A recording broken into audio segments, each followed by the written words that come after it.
नमस्कार, स्वागत है आप सभी का डीडी न्यूज पर। आप देख रहे हैं मिड डे प्राइम। मैं हूं जया सिन्हा। अगले घंटे में हम बात करेंगे देश भर की बड़ी खबरों की, बताएंगे दुनिया भर में कौन कौन सी खबरों पर है सबकी नजर, क्या चल रहा है खेल और अर्थ जगत में, और कुछ झलकें फिल्म, कला और संस्कृति के क्षेत्र से भी। लेकिन सबसे पहले बड़ी खबरें। राष्ट्रपति द्रौपदी मुर्मू आज से 3 दिन के बिहार दौरे पर। 2023 से 2028 तक के लिए बिहार सरकार की ओर से तैयार कृषि रोड मैप का किया लोकार्पण। कई अन्य कार्यक्रमों में भी होंगी शामिल।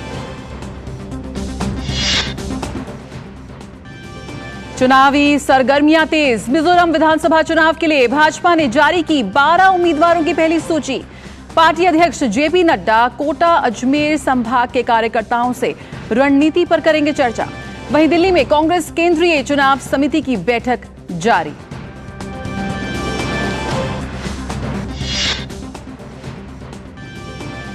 टीएमसी सांसद महुआ मोइत्रा मामले में संसद की एथिक्स कमेटी ने बुलाई बैठक। 26 अक्टूबर को होने वाली बैठक में समिति ने भाजपा सांसद निशिकांत दुबे को भी सुनवाई के लिए बुलाया।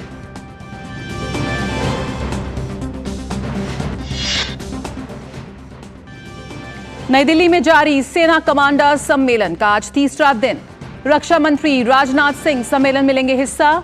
सेना की परिचालन तैयारियों की समीक्षा के अलावा वर्तमान और उभरते सुरक्षा परिदृश्यों पर मंथन जारी।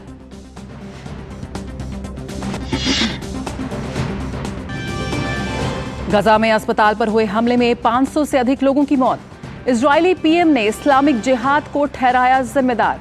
अमेरिका और संयुक्त राष्ट्र ने कहा हमले की होगी जांच।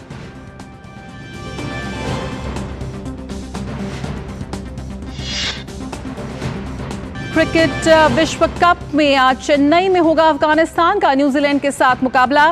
विकेट कीपर बल्लेबाज टॉम लाथम के हाथ में फिर होगी न्यूजीलैंड की कमान। अफगानिस्तान के भी हौसले बुलंद।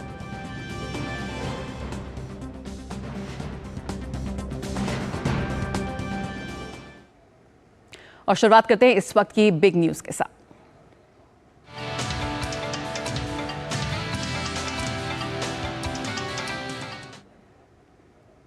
और बड़ी खबर में राष्ट्रपति द्रौपदी मुर्मू के दौरे की। वो आज से बिहार के 3 दिन के दौरे पर वहां पहुंच चुकी हैं। पटना में राष्ट्रपति ने आज 2023 से 2028 तक के लिए बिहार के चौथे कृषि रोड मैप का लोकार्पण किया। इसके अलावा राष्ट्रपति 19 अक्टूबर को मोतिहारी में महात्मा गांधी केंद्रीय विश्वविद्यालय के पहले दीक्षांत समारोह में शामिल होंगी। इसके साथ ही राजभवन में पटना में बिहार के पीवीटीजी के सदस्यों के साथ बातचीत भी करेंगी। राष्ट्रपति गुरुवार की शाम अखिल भारतीय आयुर्विज्ञान संस्थान एम्स पटना के पहले दीक्षांत समारोह में भी शामिल होंगी। अपने बिहार दौरे के अंतिम दिन राष्ट्रपति मुर्मू दक्षिण बिहार केंद्रीय विश्वविद्यालय के तीसरे दीक्षांत समारोह में भी भाग लेंगी।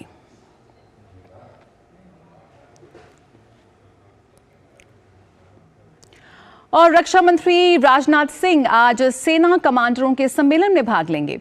सीडीएस जनरल अनिल चौहान, थल सेना अध्यक्ष जनरल मनोज पांडे और वायुसेना प्रमुख वीआर चौधरी भी सम्मेलन को संबोधित करेंगे।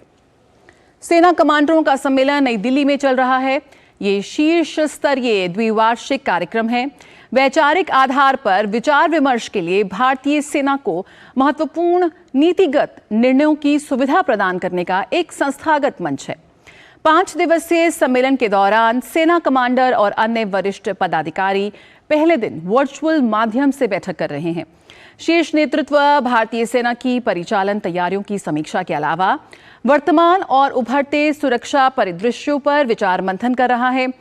कमांडरों का सम्मेलन अपने व्यापक क्षेत्र के साथ ये सुनिश्चित करता है कि भारतीय सेना प्रगतिशील, अग्रगामी, अनुकूलित और भविष्य के लिए तैयार रहे। सीजीआई डीवाई चंद्रचूड़ की अध्यक्षता वाले सुप्रीम कोर्ट कॉलेजियम ने कई हाईकोर्ट में जजों की नियुक्ति की सिफारिश की है। मध्य प्रदेश हाईकोर्ट के जज के रूप में न्यायिक अधिकारी राजेंद्र कुमार वाणी, प्रमोद कुमार अग्रवाल, विनोद कुमार द्विवेदी, देव नारायण मिश्रा और गजेंद्र सिंह के नामों की सिफारिश की है। इसी तरह पंजाब और हरियाणा हाईकोर्ट के जजों के रूप में 5 वकीलों हरमीत सिंह ग्रेवाल, दीपेंद्र सिंह नलवा, सुमीत गोयल, सुदीप्ति शर्मा और कीर्ति सिंह को न्यायाधीश के रूप में नियुक्त करने की सिफारिश की गई है। उत्तराखंड हाईकोर्ट के लिए अधिवक्ता सिद्धार्थ शाह और आलोक मेहरा को जज के रूप में नियुक्त करने की सिफारिश की गई है। कॉलेजियम ने गुवाहाटी हाईकोर्ट के जज के रूप में 2 वकीलों एन उन्नी कृष्णन नायर और कौशिक गोस्वामी को जज के रूप में नियुक्त करने की सिफारिश की है। वहीं रुद्रप्रकाश मिश्रा और रमेश चंद्र मालवीय को पटना उच्च न्यायालय का जज नियुक्त करने की सिफारिश की गई है। और यूएपीए मामले में न्यूज क्लिक के संपादक और मामले के आरोपी प्रबीर पुरकायस्थ और सहयोगी अमित चक्रवर्ती की याचिका पर सुप्रीम कोर्ट में 19 अक्टूबर को सुनवाई होगी। जस्टिस बीआर गवई और जस्टिस प्रशांत कुमार मिश्रा की बेंच ने सुनवाई कल के लिए टाल दी है। याचिका में दिल्ली पुलिस की रिमांड को चुनौती दी गई है। इससे पहले दिल्ली हाईकोर्ट ने दोनों आरोपियों की याचिका खारिज कर दी थी।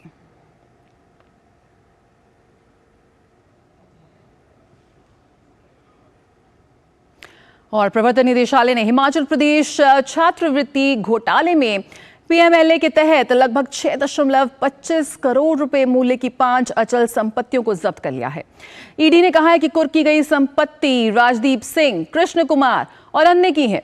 ईडी ने कहा कि आरोपियों ने झूठे, जाली और मनगढ़ंत दस्तावेज पेश कर एक शैक्षिक सोसाइटी के माध्यम से छात्रवृत्ति का दावा किया। ईडी छात्रवृत्ति घोटाले में सीबीआई शिमला की ओर से दर्ज एफआईआर के आधार पर जांच कर रही है। हिमाचल प्रदेश के उच्च शिक्षा निदेशालय ने SC, ST और OBC श्रेणी के छात्रों के लिए पोस्ट मैट्रिक छात्रवृत्ति योजना के तहत छात्रवृत्ति वितरित की थी। और इस पूरे मामले पर हमारे साथ नंदिनी मित्तल जुड़ रही हैं और जानकारी के साथ। नंदिनी, यहां पर एक बड़ी कार्रवाई, करोड़ों की संपत्ति को कुर्क किया गया है और क्या कुछ अपडेट इस वक्त मिल रहा है?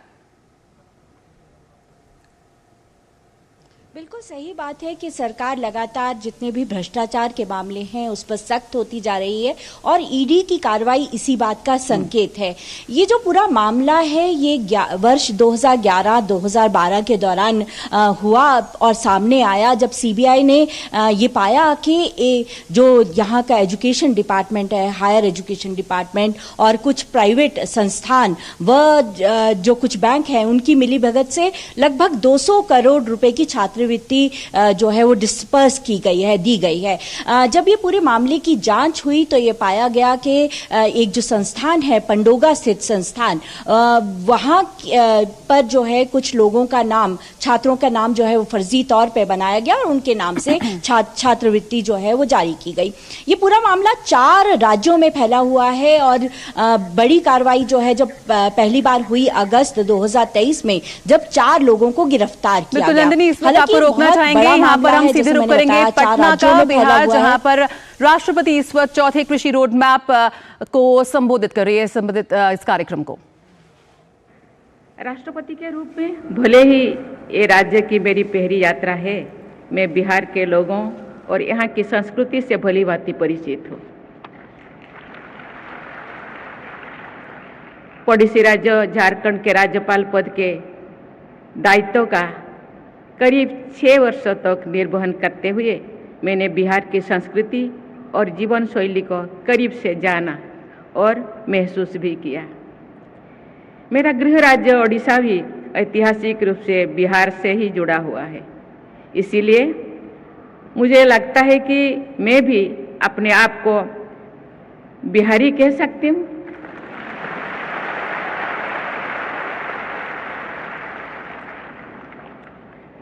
कृषि बिहार की लोक संस्कृति का एक अहम हिस्सा है।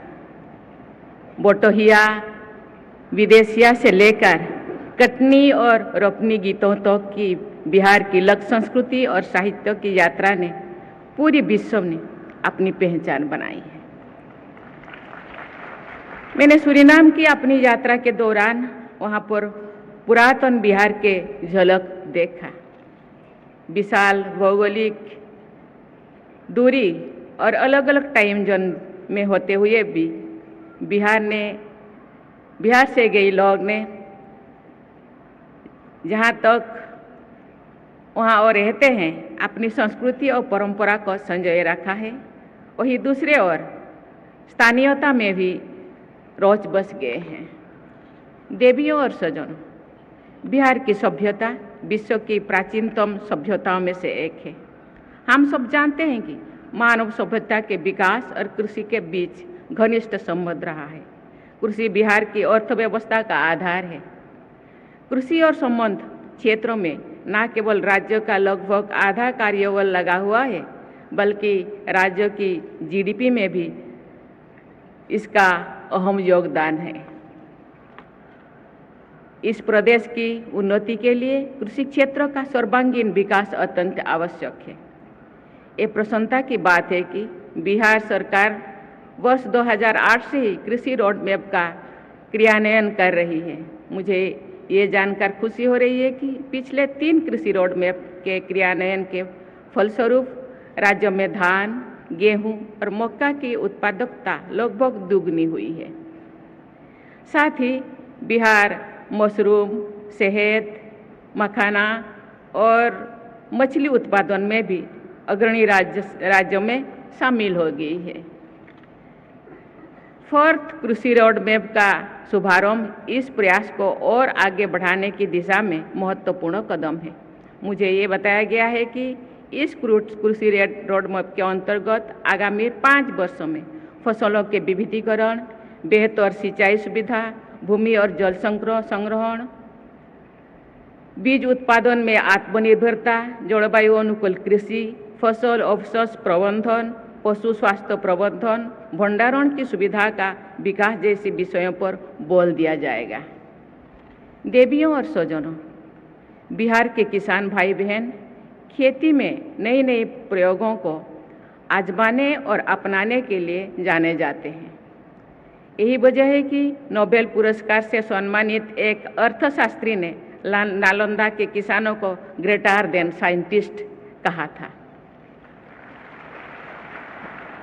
ये बहुत ही प्रसन्नता की बात है कि आधुनिक पद्धति को अपनाने हेतु यहाँ के किसानों ने कृषि एक परंपरागत तरीके को, अनाज की किस्मों को बचाए रखा है। ये आधुनिकता के साथ परंपरा के सामंजस्य का अच्छा उदाहरण है। शायद इसी कृषि संस्कृति को पहचान कर वर्ष 1905 में भारत का पहला कृषि अनुसंधान केंद्र बिहार के पूसा नामक जगह पर स्थापित किया गया है। आज जैविक उत्पादन की मांग देश विदेश में तेजी से बढ़ रही है। बिहार के किसान भाई बहनों को इसका लाभ उठाना चाहिए। जैविक खेती के एक और जहां कृषि की लागत को कम करने का पर्यावरण संरक्षण और सहायक है, वहीं दूसरी ओर ये किसानों की आय को बढ़ाने और लोगों को पोषण युक्त भोजन उपलब्ध कराने में भी सक्षम है। मुझे खुशी है कि बिहार सरकार ने जैविक खेती के लिए गंगा किनारे के जिले में जैविक कॉरिडोर बनाया है। जैविक कृषि और पर्यावरण संरक्षण में खेती और पशुपालन के बीच एक दूसरे को लाभान्वित करने का पारंपरिक संबंध बहुत लाभकारी है। खेती के अवशिष्ट यानी वेस्ट और खरपतवार पशुओं के लिए उत्तम चारा होता है। पशुओं का गोबर भी जैविक खाद के काम करता है। बिहार में अधिकांश किसान सीमांत किसान हैं। उनके लिए आधुनिक यंत्रों का उपयोग आर्थिक दृष्टि से व्यवहारिक नहीं होता है। अतः कृषि और पशुपालन का एक दूसरे के पूरक के रूप में प्रयोग किसानों को आर्थिक रूप से सबल बनाने की दिशा में महत्वपूर्ण है। ग्लोबल वार्मिंग और जलवायु परिवर्तन एक वैश्विक समस्या है। ये पूरी मानवता के अस्तित्व के लिए संकट है, लेकिन इसका सबसे ज़्यादा प्रभाव गरीब और वंचित लोगों पर पड़ता है। मुझे बताया गया है कि हाल के वर्षों में बिहार में बहुत कम बारिश हुई है। बिहार एक जल संपन्न राज्य माना जाता रहा है। नदियाँ और तालाब इस राज्य की पहचान रही है। इस पहचान को बनाए रखने के लिए जल संरक्षण पर ध्यान देना अत्यंत आवश्यक है। मेरी राय है कि जलवायु परिवर्तन की चुनौती से निपटने में क्लाइमेट रेजिलिएंट एग्रीकल्चर महत्वपूर्ण भूमिका निभा सकता है। वर्तमान कृषि पैटर्न में बदलाव लाकर बायोडाइवर्सिटी को बढ़ावा दिया जा सकता है। जल स्रोतों का दोहन कम किया जा सकता है, मिट्टी की उर्वरता का संरक्षण किया जा सकता है और सबसे बढ़कर लोगों की थाली में संतुलित भोजन पहुंचाया जा सकता है। मुझे ये जानकर प्रसन्नता हो रही है कि बिहार की एक प्रमुख फसल मक्के से इथेनॉल का उत्पादन किया जा रहा है। फॉसिल फ्यूल पर निर्भरता को कम करने, पर्यावरण संरक्षण और देश की ऊर्जा सुरक्षा की दिशा में ये एक महत्वपूर्ण कदम है।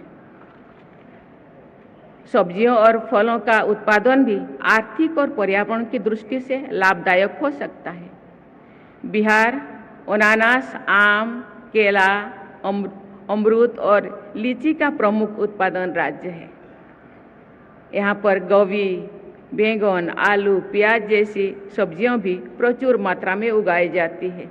बिहार के मखाना, कतरनी चावल, मोरचा धान, जर्दालू आम, सही लीची और मोगी पान को जीआई टैग मिला हुआ है।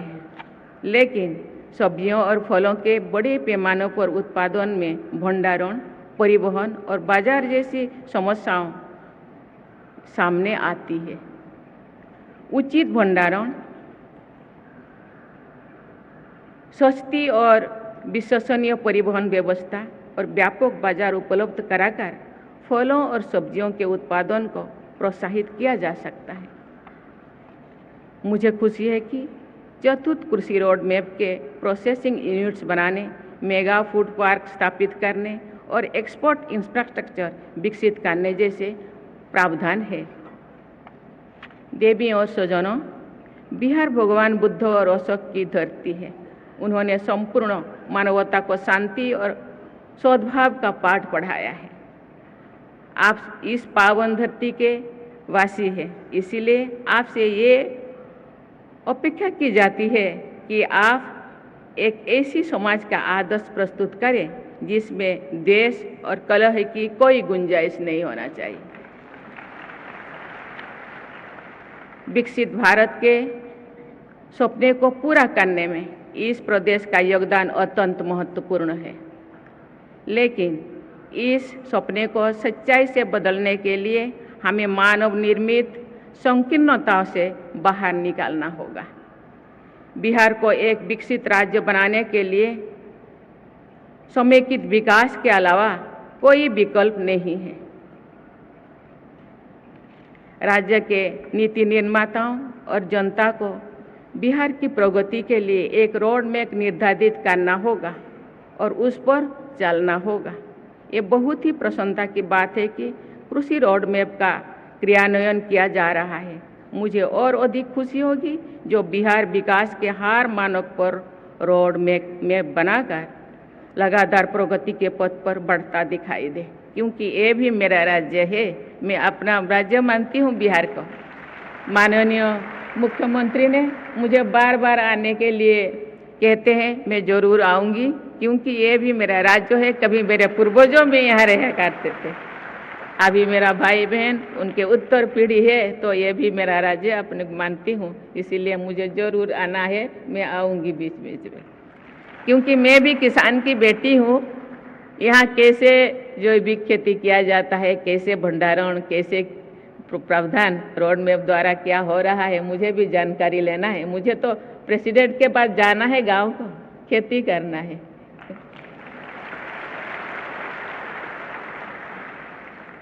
ये बहुत ही प्रसन्नता की बात है कि कृषि रोड मैप का क्रियान्वयन किया जा रहा है। मुझे और अधिक खुशी है कि जो बिहार विकास के हर मानक पर रोड मैप बनाकर लगातार प्रगति के पथ पर बढ़ता दिखाई दे, चाहे वो स्वास्थ्य हो, शिक्षा हो, प्रति व्यक्ति आय हो, या सबसे बढ़कर हैप्पीनेस इंडेक्स हो। अतः मैं आप सबको नवरात्रि, दुर्गा पूजा और दशहरा की बधाई देती हूँ, क्योंकि अभी नवरात्रि चल रहे हैं। सब माँ दुर्गा की नवी पूजा को पूजन करते हैं। ये हम लोगों का बहुत सारे त्योहारों में से एक सबसे बड़ा त्यौहार है। सबको बहुत बहुत बधाई। माँ दुर्गा की कृपा सदैव बिहार और बिहार वासियों पर बनी रहे। धन्यवाद। जय हिंद, जय भारत, जय बिहार। जीवन की कला को अपने हाथों से साकार कर नारी ने सभ्यता और चौथे कृषि रोड मैप के कार्यक्रम को यहाँ संबोधित कर रही थी राष्ट्रपति द्रौपदी मुर्मू, जिनका राष्ट्रपति बनने के बाद पहला ये बिहार दौरा है। और उस पर इन्होंने कहा कि किस तरह से बिहार एक कृषि प्रधान राज्य रहा है और शुरू से ही जो बिहार के किसान हैं वो अपनी खेती में नए नए प्रयोग के लिए जाने जाते हैं। बड़ी संख्या में इस कार्यक्रम में महिला किसानों ने भी शिरकत की है, हिस्सा ले रहे हैं। और उन्होंने कहा कि जो विकसित भारत का सपना है उसको पूरा करने में बिहार का योगदान बेहद अहम रहने वाला है। बिहार के किसान जहाँ जैविक खेती को लेकर कई नए काम कर रहे हैं, उसी तरह से जो जलवायु की समस्या है उसको भी संजीदा होते हुए जो उर्वरक की मिट्टी की जो उर्वरक शक्ति है उसको संरक्षित करना और जल संरक्षण को लेकर भी अहम कदम उठाने का उन्होंने यहाँ पर जिक्र किया बिहार वासियों से। और यहाँ पे रुकेंगे मिड डे प्राइम में एक छोटे से ब्रेक के लिए, जल्द हाजिर होते हैं। अर्जुन, एग्जाम्स में you made us really proud. अब आगे क्या सोचा है? पापा, मैंने आईआईटी जाना है और इंजीनियर बनना है।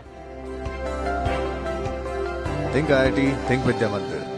अब क्या देख रहे हो पापा? तुम कहते हो ना कि स्टॉक मार्केट में बहुत सोच समझ कर इन्वेस्ट करना चाहिए, बस थोड़ा सा ज्ञान ले रहा हूं। किससे? हर एक स्टॉक्स एक्सपर्ट है, मस्त एजुकेशनल वीडियोस बनाता है और अच्छी इन्वेस्टमेंट की टिप्स भी देता है। पापा, इन वीडियोस पे ना जाएं। अपना रिसर्च खुद करें या सेबी रजिस्टर्ड इन्वेस्टमेंट एडवाइजर से संपर्क करें। एजुकेशन के नाम पर कुछ इन्फ्लुएंसर्स अक्सर इन्वेस्टर को मिसगाइड करते हैं, नुकसान आपका होगा। सोच कर, समझ कर, इन्वेस्ट कर। और आइए अब नजर डालते हैं कुछ अन्य राष्ट्रीय खबरों पर।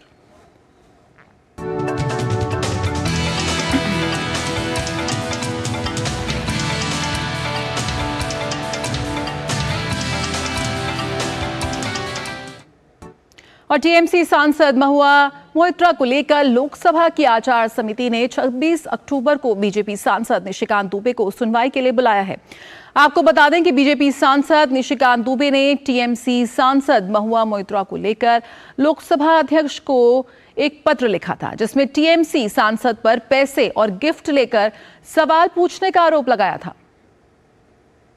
तो इस पूरे मामले पर और जानकारी के लिए हमारे साथ जुड़ रहे संवाददाता शैलेंद्र, यहाँ पर महुआ मोइत्रा की मुश्किलें बढ़ती नजर आ रही हैं साफ तौर पर, क्या कुछ अपडेट है इस पूरे मामले में? जय, देखिए, वकील हैं जय अनंत, उन्होंने कुछ तथ्य सामने रखे थे और एक शिकायत की थी।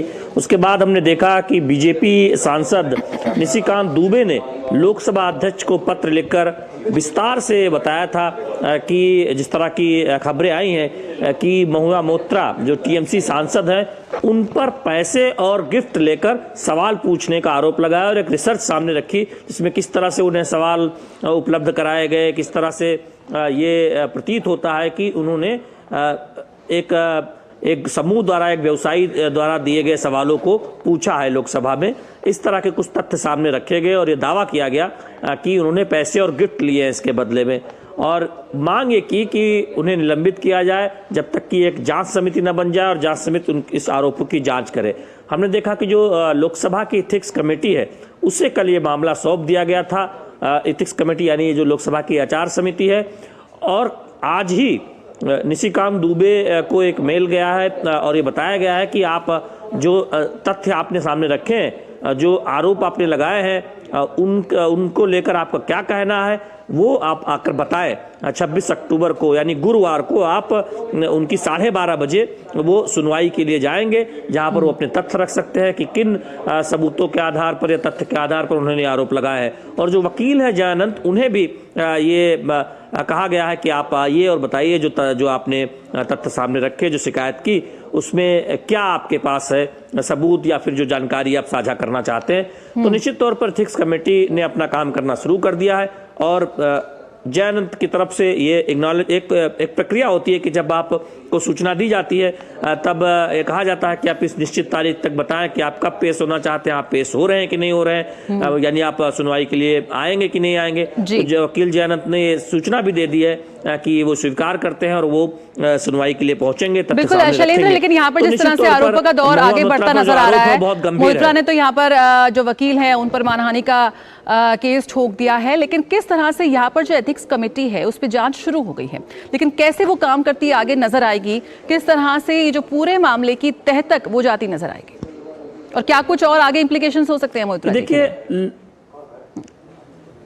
देखिए संसद की जो समितियां होती हैं वो विस्तार से किसी मामले की जांच करती हैं और उस निष्कर्ष पर पहुंचती हैं। लोकसभा की एथिक्स कमेटी में जब कोई मामला पहुंचता है, बिल्कुल शैलेंद्र, आपसे हम आगे अपडेट लेते रहेंगे, लेकिन फिलहाल यहाँ पर एक बड़ी खबर सामने आ रही है। जो बाइडेन इस वक्त इजराइल पहुंच चुके हैं। हमारे संवाददाता अमृतपाल सिंह जो वहां मौजूद है इस वक्त इस पूरे संघर्षरत ग्राउंड जीरो से लगातार हमें और जानकारी दे रहे हैं। अमृतपाल सिंह हमारे साथ जुड़ रहे हैं। अमृतपाल जी, क्या कुछ अपडेट है इस वक्त आपके पास? फोन लाइन पर हमारे संवाददाता जो लगातार ग्राउंड जीरो से हमें खबरें पहुंचा रहे हैं। तो यहाँ पर इजराइल हमास संघर्ष के बीच इजराइल पहुंचे राष्ट्रपति बाइडेन। जी अमृतपाल। हेलो, हाँ जया, आपको मेरी आवाज आ रही है? जी आपकी आवाज आ रही है। चलें, जी आपने पूछा, हाँ ये आपने कहा कि अभी अमेरिकी राष्ट्रपति जो बाइडेन यहाँ टेल अवीव में लैंड किए हैं। वो यहाँ से सीधा बेन गुरियन एयरपोर्ट से सीधा प्राइम मिनिस्टर बेंजामिन नेतन्याहू से मुलाकात करने टेल अवीव के एक होटल कैंपेंस्की में जाएंगे। करीब वार्ता 1 या 2 घंटे चलने की संभावना है। एसेंशियली प्रेसिडेंट बाइडेन ये प्रेस अपॉन करेंगे नेतन्याहू को कि आप इस कूटनीति से इसका हल ढूंढें और कम से कम ह्यूमैनिटेरियन एड गाजा पट्टी में जाने दें। अभी हाल ये है कि यहाँ स्थिति ये है कि बहुत सारे ट्रक्स खड़े हैं राफा क्रॉसिंग पे। ये क्रॉसिंग है जो इजिप्ट मिस्र के बॉर्डर के साथ है गाजा पट्टी की, पर उनको अंदर नहीं जाने दिया जा रहा है। कल अमेरिकी विदेश मंत्री एंटनी ब्लिंकन ने कहा था कि इजराइल और अमेरिका एक प्लान बना रहा है कि कैसे इसको अफेक्ट किया जाए ह्यूमैनिटेरियन एड अंदर जाने के लिए। तो आज की मीटिंग के बाद ये क्लैरिटी आएगी कि किस तरह का क्या कॉरिडोर एस्टैब्लिश किया जाएगा, क्या सीज फायर की जाएगी, क्या विंडो दी जाएगी मूवमेंट के लिए, क्या फॉरेन नेशनल्स को एग्जिट होने दिया जाएगा, वहीं हॉस्टेजेस का क्या होगा। तो ये वार्ता की जा सकती है। पर प्राइम मिनिस्टर बेंजामिन नेतन्याहू भी अपनी तरफ से एक्सपेक्टेड है कि अमेरिकी राष्ट्रपति को ये बताएंगे कि उनके लिए हमास को डेसिमेट करना कितना इम्पोर्टेंट है, क्योंकि उन्होंने जिस तरह का अटैक किया उससे पूरे यहाँ देश में इजराइल में लोग ट्रॉमेटाइज्ड हैं, काफी शॉक्ड हैं और एक फीलिंग ऑफ रेट्रिब्यूशन और रिप्रेजल की भावना है जो हम देख रहे हैं कि लगातार इजरायली आर्मी टारगेट्स पाउंड कर रही है गाजा पट्टी में। तो ये गिव एंड टेक होगा। अब देखना ये होगा कि इजरायली कितना मानने को तैयार हैं। बिल्कुल अमृतपाल, यहाँ पर लगातार जिस तरह से खबरें आ रही हैं कि इजराइल जो है वो हमास पर जो अपने हमले हैं वो लगातार तेज करने के उसमें तैयारी में है। जो बाइडेन वहां पहुंचे हैं, एक मानवीय संकट जो यहाँ पर एक बड़ा खड़ा हुआ है उस पर लगातार बात की जा रही है। लगातार इस बारे में बात की जा रही है कि एक मानवीय कॉरिडोर बनाया जाए ताकि जो हजारों की संख्या में यहाँ पर सिविलियंस टारगेट हो रहे हैं उन्हें बचाया जा सके। हॉस्पिटल अटैक की तस्वीरें हम सभी को विचलित कर रही हैं। क्या कुछ उम्मीद यहाँ पर नजर आती है?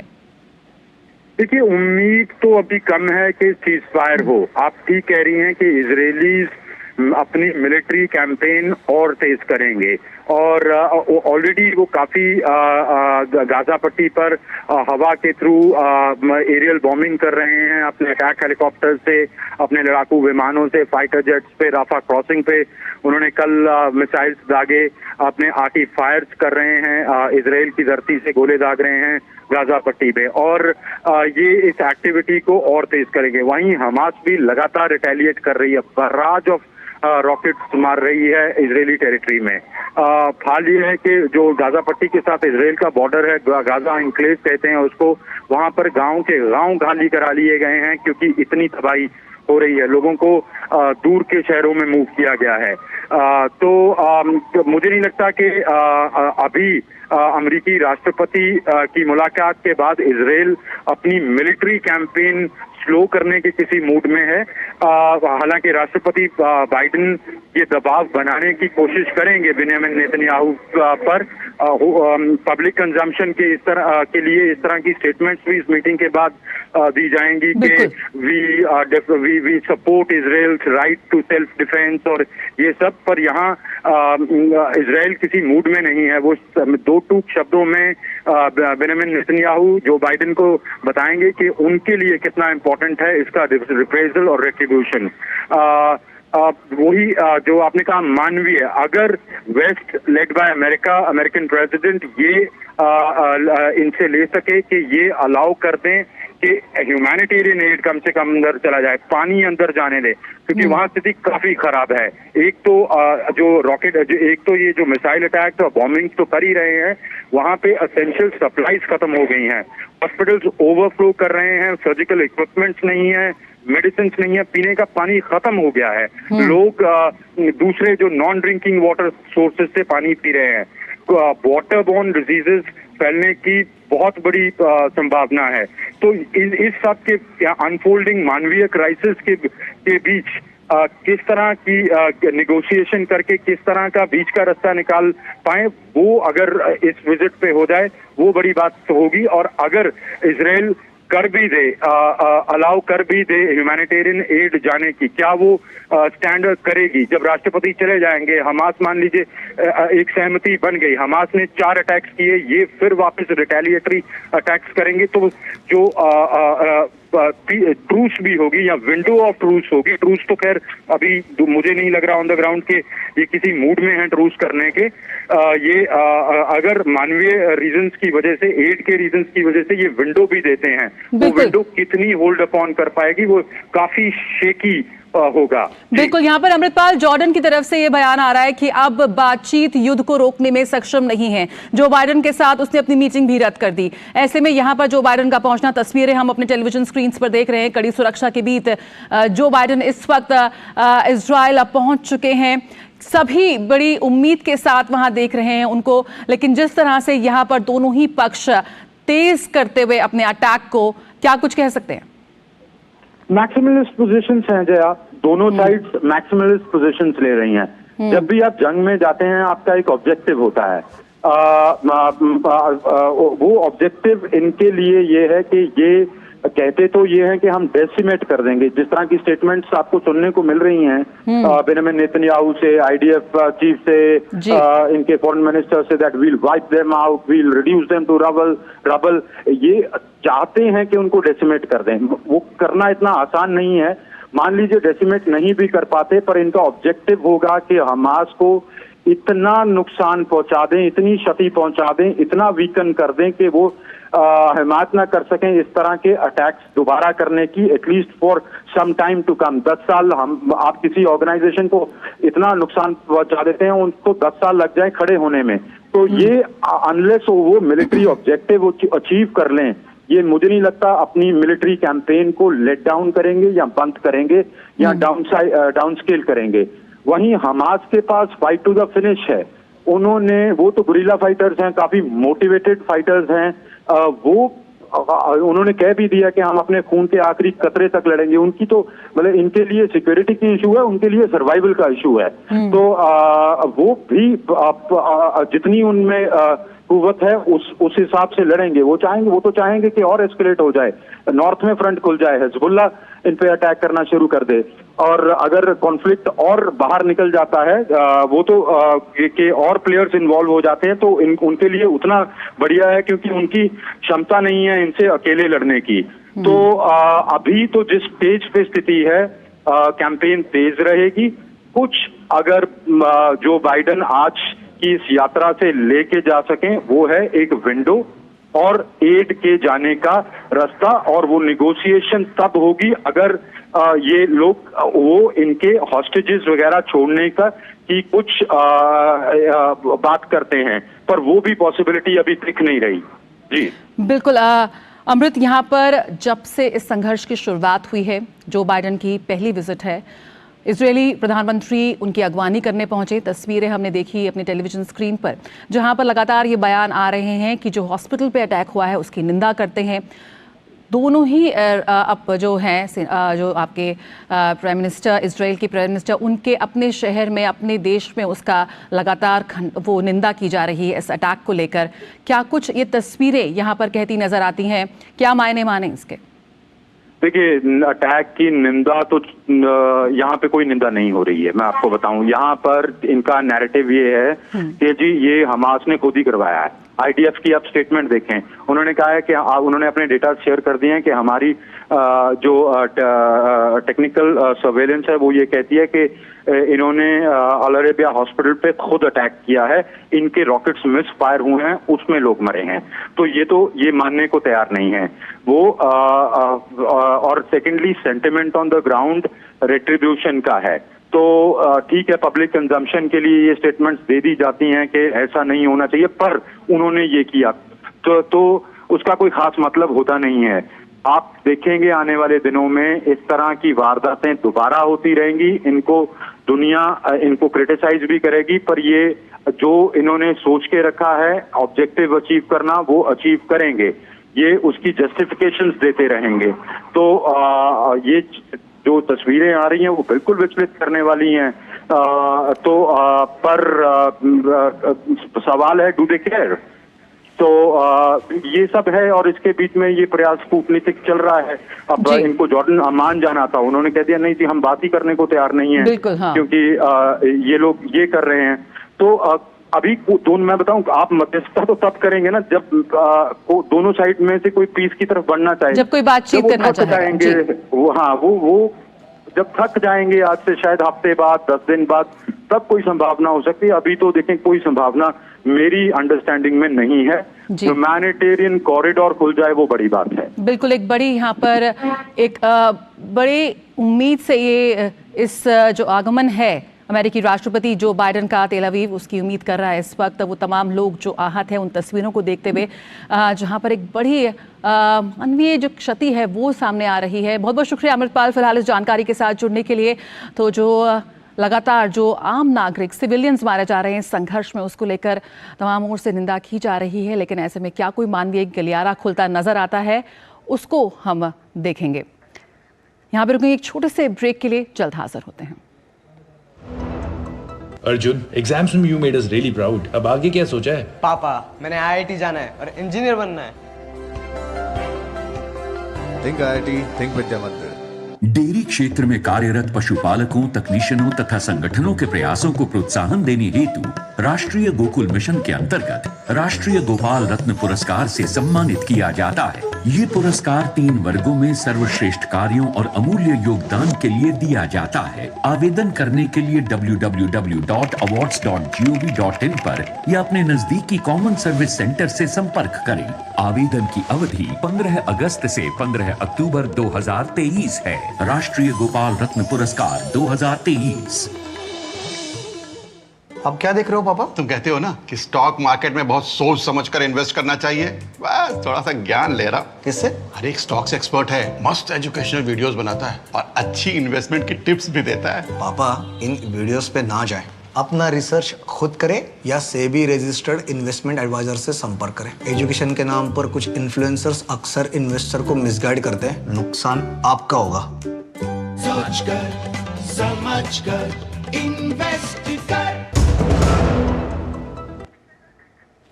ब्रेक के बाद स्वागत है। छत्तीसगढ़ के पूर्व मुख्यमंत्री और भाजपा के राष्ट्रीय उपाध्यक्ष डॉक्टर रमन सिंह ने 17 नवंबर को होने जा रहे विधानसभा चुनाव की तारीख बदलने का आग्रह किया है। उन्होंने कहा है कि छठ पर्व निकट होने के कारण बड़ी संख्या में मतदाता इस निर्वाचन प्रक्रिया का हिस्सा नहीं बन पाएंगे। डॉक्टर रमन सिंह ने सोशल मीडिया पर पोस्ट कर छत्तीसगढ़ विधानसभा चुनाव 2023 के दूसरे चरण का मतदान दिनांक 17 नवंबर बदलने का आग्रह किया है। लिहाजा दूसरे चरण के मतदान को आगे बढ़ाया जाए, जिससे अधिक से अधिक संख्या में मतदाता इस चुनाव से जुड़कर अपने मताधिकार का उपयोग कर पाएं।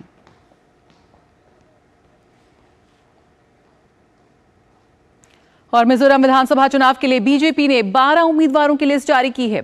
मिजोरम की सभी 40 विधानसभा सीटों के लिए 7 नवंबर को मतदान होगा और 3 दिसंबर को इसके नतीजे जनता के सामने आएंगे। कांग्रेस ने मिजोरम विधानसभा चुनाव के लिए सोमवार को सभी 40 सीटों पर अपने उम्मीदवार घोषित कर दिए हैं। इनमें पार्टी की प्रदेश इकाई के अध्यक्ष लल सावता का नाम भी शामिल है।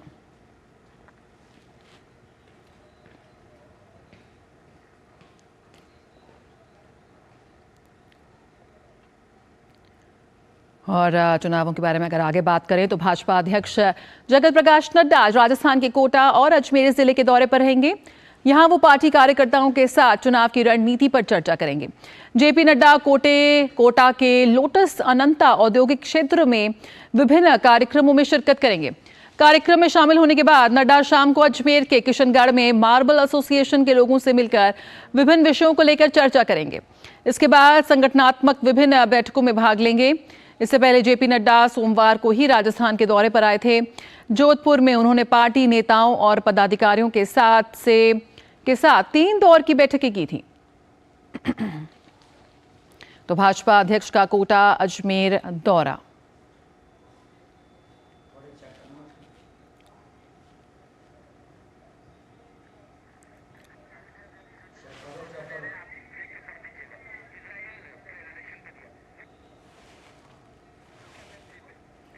और आपको खबरों में आगे अगर हम बताएं तो नरेंद्र मोदी प्रधानमंत्री ने इजराइल यहाँ पे जो गजा पट्टी में अहिल अस्पताल पे जो अटैक हुआ है उस पर एक ट्विटर संदेश के माध्यम से गहरा दुख व्यक्त किया है। प्रधानमंत्री ने अपने सोशल मीडिया संदेश में लिखा, deeply shocked at the tragic loss of lives at the Al Ahli hospital in Gaza.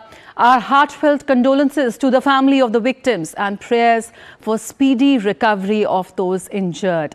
Civilian casualties in the ongoing conflict are a matter of serious and continuing concern. Those involved should be held responsible. यहाँ पर प्रधानमंत्री ने Gaza में अस्पताल पर हुए हमला पर गहरा दुख व्यक्त किया है। और यहाँ पर बीजेपी की प्रेस कॉन्फ्रेंस इस वक्त हो रही है, आइए सीधे रुक करते हैं उसका। अब ये भी एक बात है कि आला कमान कौन, तो एक है स्थायी आला कमान गांधी परिवार, जिसने कर्नाटका को भ्रष्टाचार का एटीएम बना रखा है। एटीएम से रुपया निकालो, जनता की जो गाड़ी कमाई है वो रुपया निकालो, और जहां जिस प्रदेश में चुनाव है वहां पे मंत्री जाके और चुनाव को, लोकतंत्र को प्रदूषित करे उसी भ्रष्टाचार के रुपए से।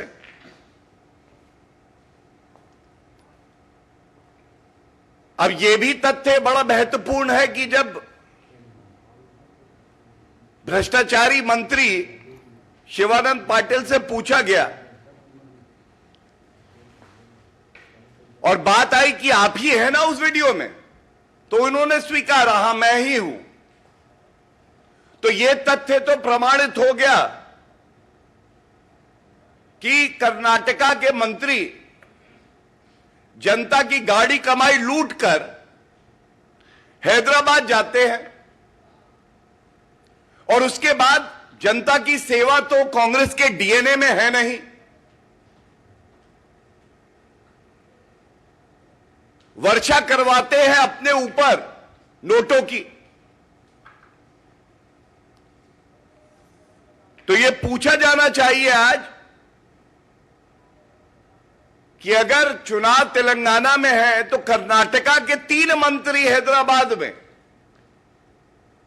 क्या कर रहे हैं,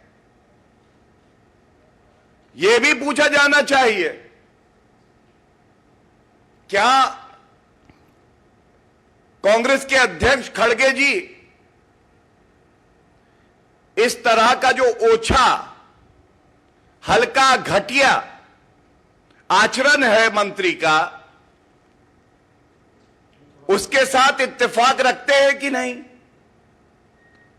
और राहुल गांधी खुद जो भ्रष्टाचार के आरोप में बेल पे बाहर हैं, सोनिया गांधी जी भी भ्रष्टाचार के आरोप में बेल पे बाहर हैं। क्या यही वजह है कि गांधी परिवार का जो भ्रष्टाचारी डीएनए है, ये हर कांग्रेस के नेता के अंदर आज उबाल मार रहा है?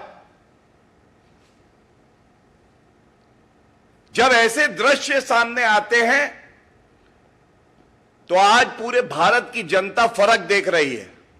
एक तरफ ईमानदार प्रधानमंत्री श्री नरेंद्र मोदी जी, ईमानदार पार्टी भारतीय जनता पार्टी जो जनता की सेवा करती है, और दूसरी तरफ महाभ्रष्टाचारी महापापी जिनके डीएनए में भ्रष्टाचार घुसा हुआ है, वो कांग्रेस पार्टी।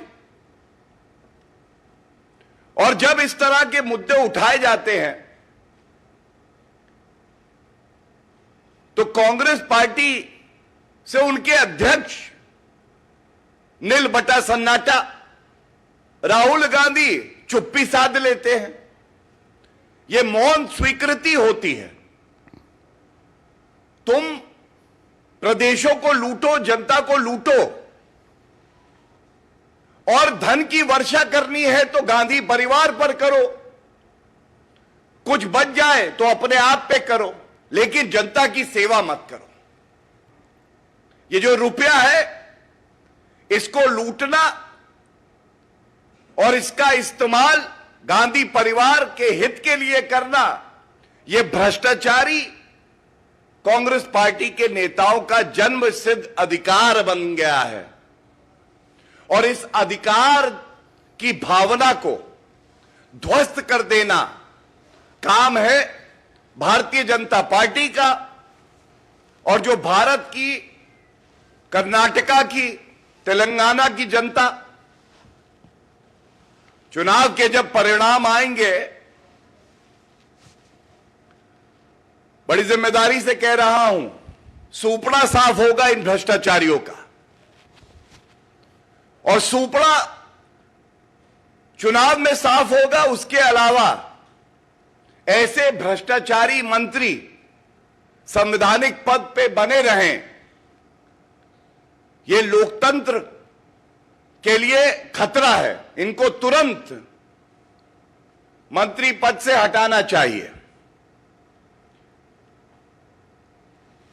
मैं एक बात और कहूंगा, कर्नाटका उन प्रदेशों में से है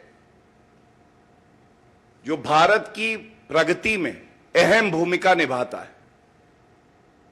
अगर आप उसको कांग्रेस का भ्रष्टाचारी एटीएम बनाओगे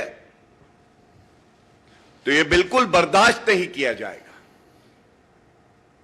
और ये पिछले 2 दिन में एक उदाहरण है और एक उदाहरण और है।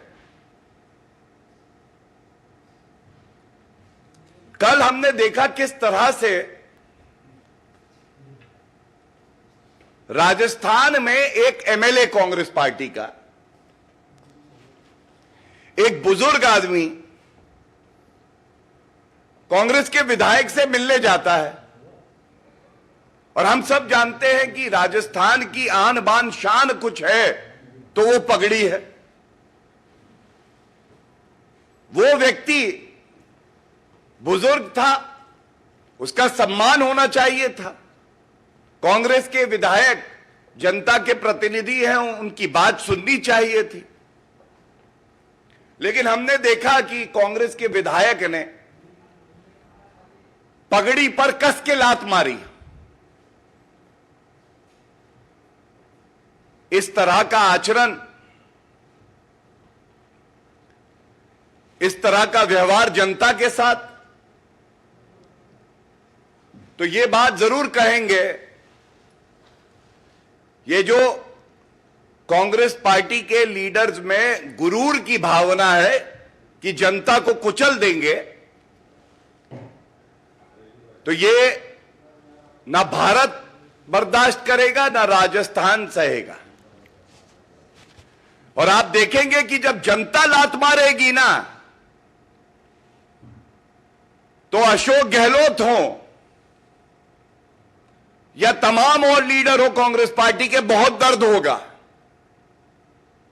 जो वोट की चोट होती है ये सबसे मजबूत होती है और इसका दर्द सदियों तक रहता है। और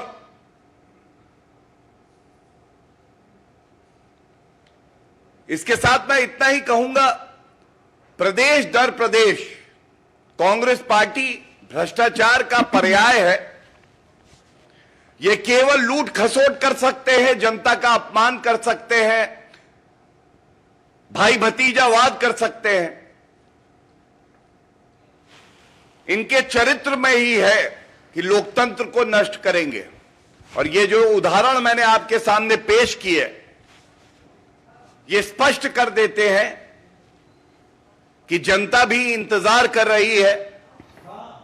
किसी गुरूर में ना रहना, ये गुरूर जनता तोड़ेगी, वोट की चोट लगेगी और नेस्त नाबूद हो जाएगी कांग्रेस पार्टी। बहुत बहुत धन्यवाद। तो भाजपा की यहाँ पर प्रेस वार्ता कांग्रेस पर करप्शन भ्रष्टाचार के इल्जाम लगाते हुए कर्नाटक सरकार के एक मंत्री का जो वीडियो वायरल हो रहा है, तो यहाँ पर तीखे सवाल पूछती नजर आ रही है भाजपा की। जो कर्नाटक जो भारत की प्रगति का एक अहम हिस्सा है, उसे यहाँ भ्रष्टाचार का एटीएम बना दिया है कांग्रेस पार्टी ने। इस खबर पर आगे भी हम आपको अपडेट देते रहेंगे, लेकिन फिलहाल अगर रुक करें कुछ अन्य खबरों का, तो केंद्रीय मंत्री और भाजपा के वरिष्ठ नेता प्रहलाद सिंह पटेल ने एक बार फिर कांग्रेस पर परिवारवाद, तुष्टीकरण और चुनावी रेवड़ियों की राजनीति करने पर हमला बोला है। उन्होंने कांग्रेस पर परिवारवाद को प्रश्रय देने, तुष्टीकरण को बढ़ावा देने और लालच की राजनीति करने का आरोप लगाया है। इससे पहले राहुल गांधी के जय शाह और अनुराग सिंह ठाकुर को लेकर दिए गए बयान पर उन्होंने कहा कि अमित शाह के बेटे व अनुराग सिंह ठाकुर क्या करते हैं, इसे कांग्रेस को कोई लेना देना नहीं होना चाहिए। कांग्रेस खुद परिवारवाद, तुष्टीकरण और लालच की राजनीति करती है। कांग्रेस के पास में जवाब देने के लिए कुछ है नहीं। वो परिवारवाद की आदी है, वो तुष्टीकरण की आदी है, वो झूठ बोलने की आदी है और भ्रम फैलाने की आदी है।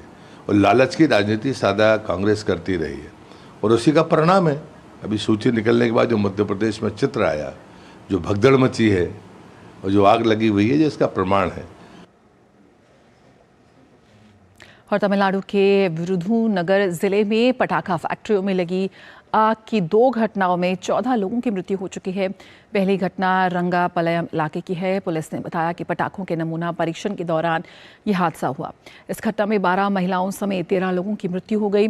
राज्य सरकार ने मृतकों के परिजनों के लिए 3 लाख रुपए और गंभीर रूप से घायल लोगों के लिए 1 लाख रुपए की सहायता राशि की घोषणा दी है। और पाकिस्तान अपनी नापाक हरकतों से बाज नहीं आ रहा है।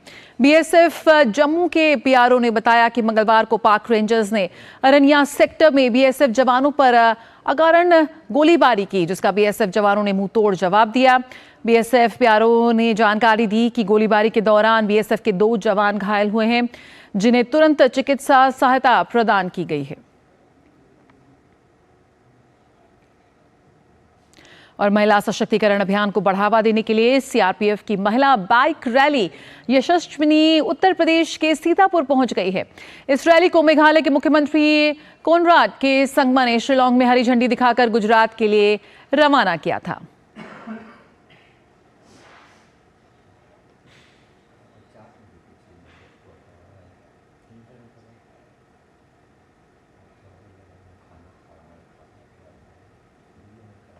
और आइए अब नजर डाल लेते हैं कुछ अर्थ जगत से जुड़ी खबरों पर।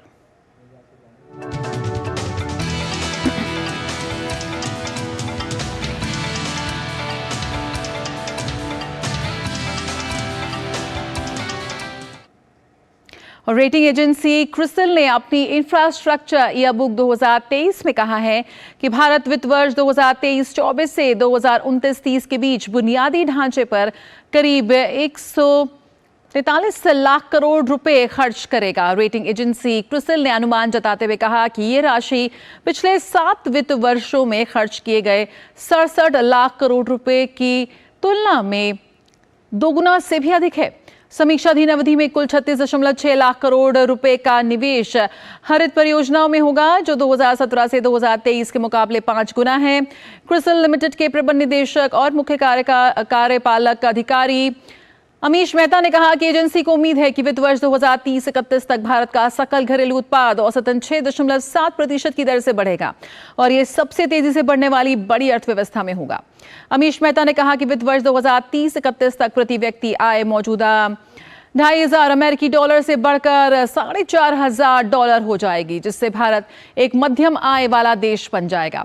उन्होंने कहा कि सड़क और राजमार्ग, बिजली पारेषण, नवीकरणीय ऊर्जा और बंदरगाह क्षेत्र का कुल स्कोर 10 में से 7 से अधिक है, जो पिछले कुछ वर्षों में हुए सुधारों और वृद्धि की गति को दर्शाता है। और सप्ताह के तीसरे कारोबारी दिन आज भारतीय शेयर बाजार गिरावट के साथ खुले। सेंसेक्स 80 अंकों की गिरावट के साथ 66,348 के स्तर पर खुला। वहीं निफ्टी मामूली गिरावट के साथ 19,799 के स्तर पर खुला। मंगलवार को हरे निशान के साथ बंद हुए थे सेंसेक्स और निफ्टी। खबरों का सिलसिला जारी रहेगा, लेकिन फिलहाल मिड डे प्राइम में इतना ही। मुझे दीजिए इजाजत। नमस्कार।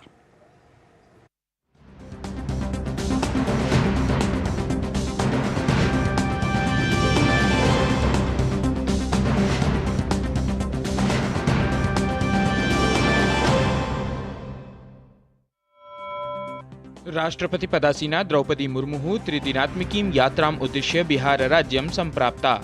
तत्र पटनानगरे राष्ट्रपतिः एतस्मात् वर्षात् 28-द्विसहस्रतमवर्षपर्यन्तं रचितं बिहारस्य चतुर्थं कृषिक्षेत्रगतं प्रारूपं लोकार्पितवती। मध्यप्रदेश राजस्थान विधानसभा निर्वाचनम् आलक्ष्य कांग्रेस दलम् अद्य राजधान्यां नवदिल्ल्याम् उपवेशनं समाचरति, यत्र दलस्य अध्यक्षः मल्लिकार्जुन खड़गेः, राहुल गान्धी अथ अनेके पदाधिकारिणः सहभागितां समाचरन्ति। अत्रोपवेशने द्वयोः राज्ययोः कृते प्रत्याशिनां नामनिर्धारणं भवेत् इति सम्भाव्यते। इस्राएल हमास संघर्ष मध्ये ऑपरेशन अजेय इत्यभियानस्य अंतर्गतं तेल अवीव स्थलात् 87,200 भारतीय नागरिकान् आदाय पञ्चमं विमानं नवदिल्लीं प्राप्नोत्। एतस्मिन् विशिष्टे विमाने 18 नेपाल नागरिकाः अपि नवदिल्लीं प्राप्तवन्तः। केन्द्रीय सूचना प्रसारण राज्यमन्त्री डॉ एल मुरुगनः विमानपत्तनस्थले यात्रिणां स्वागतं समाचरितवान्।